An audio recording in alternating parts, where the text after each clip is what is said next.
I don't know if you saw the news, but recently Twitter slash X was banned in the entire Brazil.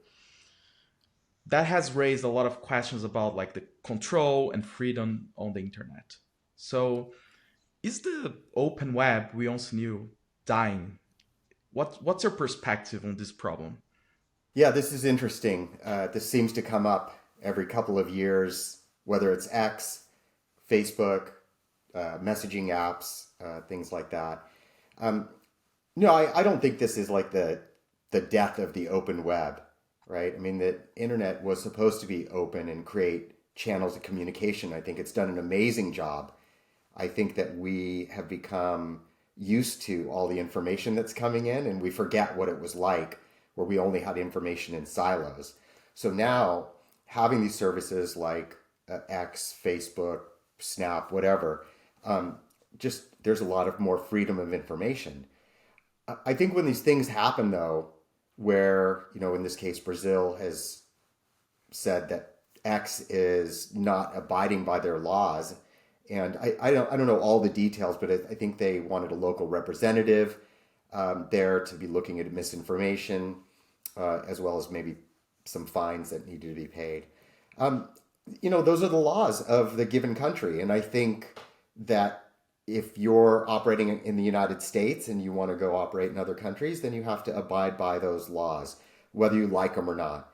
And you have to find ways to change them, or the people in that country will demand change because they feel it's so important to get that information.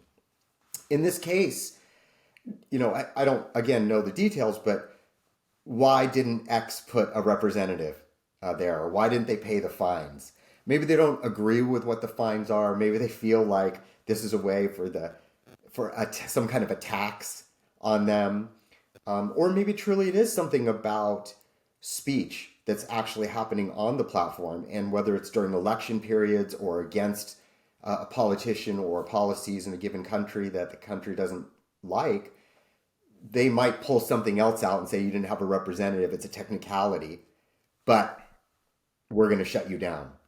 And in many ways, it shows the control, though, that many countries have in closing down the internet borders, right? Or these, firewalls that are in place that information can't get in.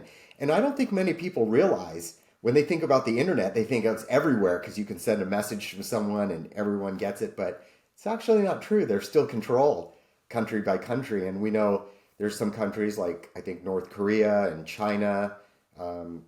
I think this has happened in Russia with obviously the conflict or the war in Ukraine, where certain information's been cut off. That information can be cut off, and when those latter examples that I just mentioned, and this is biased of me living in the United States and probably some of the nationalism and propaganda and our democracy here, which is very open, in my opinion, when I compare it to others. Yeah, censoring of speech and information coming in is very dangerous. And when I look and if I want to point the finger and say, oh, Russia doesn't want any one of its citizens to know what's actually happening with the war in Ukraine, or China doesn't want, its citizens to know and they want a certain message to get out. Well, that's not good. I don't think anyone would disagree with that. In the case of Brazil, though, I mean, Brazil, from my experience, has been very welcoming to social media. In fact, I think it's been the most enthusiastic community when it came to WhatsApp and Facebook and Instagram usage. Just, I mean, people love it and they really use it quite a bit. And even before that, I remember I was at Google at one time. I was working there, and Orkut was the big service, and the biggest users of Orkut was Brazil. So it's a shame that I think Brazilians can't use a service that they like. But there's a little bit of a tug of war going on between a company and a country. And I can imagine from X's standpoint, if they give in, then another country is going to say, hey, here's a way for us to collect some fees or to invoke some kind of power here too. So it'll be very interesting to see what happens.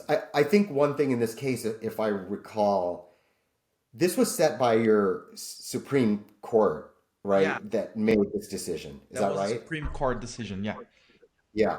So, I don't know how everything works, and when the Supreme Court were elected, but it feels like it was a few years ago, and so it's not like this is a knee jerk response.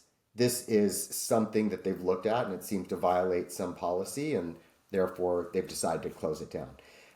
Yeah. It's not shocking in some ways, though, when you look at some of the content that does fly around. And while these things are very open, and going back to the open web, you get the good and the bad. It's just that the good and the bad usually are amplified in some ways to get the most stories, and the middle, which is very useful to a lot of people, gets lost in that shuffle. And it's hard to figure out the good from the bad, right? And this is a signal to noise problem.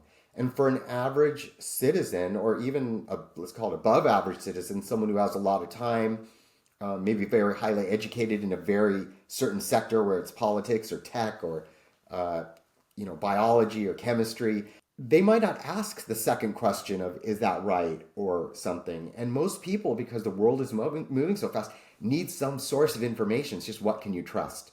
I think that's going to be an ongoing problem, whether it's X or tomorrow some other service. So it'll be interesting to see what happens.